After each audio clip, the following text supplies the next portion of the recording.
Tarbiyah Sunnah Channel. Lillah Nyunnah Merenah. Bagaimana hukum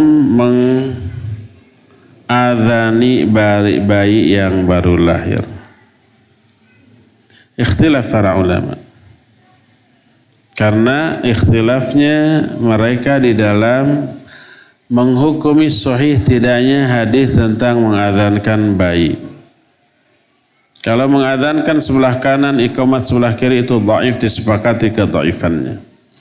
Adapun hanya mengadhankan saja ya tanpa kiri atau tanpa kanan, sebagian ulama menghasankannya, sebagian mendhaifkannya. Termasuk Syekh Al-Albani rahmatullahi alaih dalam kitab Irwaul Ghalil ketika menerangkan bahwa Nabi SAW mengadhankan Hasan dan Husain ketika bayinya.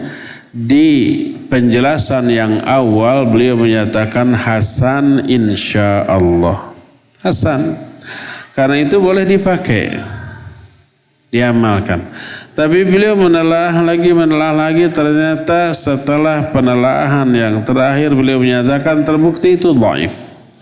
Dan kedhaifan hadis ini dijelaskan oleh beliau dalam kitab Taraju' Syekh Al-Albani Al-Wadhihat. Taraju' itu rujuknya Syekh Al-Albani terhadap hadis yang tadinya beliau sahihkan kemudian diteliti ulang jadi dhaif dan sebaliknya. Ya.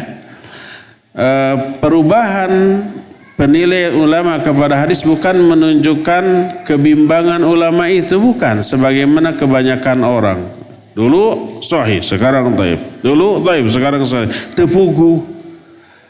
Bukan begitu, tapi itu menunjukkan para ulama enggak pernah berhenti apa? Belajar menelaah. Hasil belajar yang intensif melahirkan perubahan pendapat dan penilaian. Termasuk sekaliber ulama besar seperti Imam Syafi'i rahimahullah. Dulu beliau berpendapat begini. Belajar lagi, pindah lagi ke ulama lain. Beda lagi pendapatnya. Begitu. Lahirlah sebuah ungkapan yang terkenal tentang pendapat Imam Syafi'i.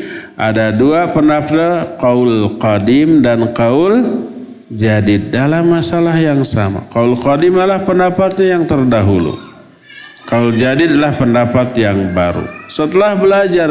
Jadi kalau orang berubah dari buruk kepada baik, berubah menilai sesuatu yang dulunya begini sekarang jadi begitu, itu menunjukkan orang itu belajar.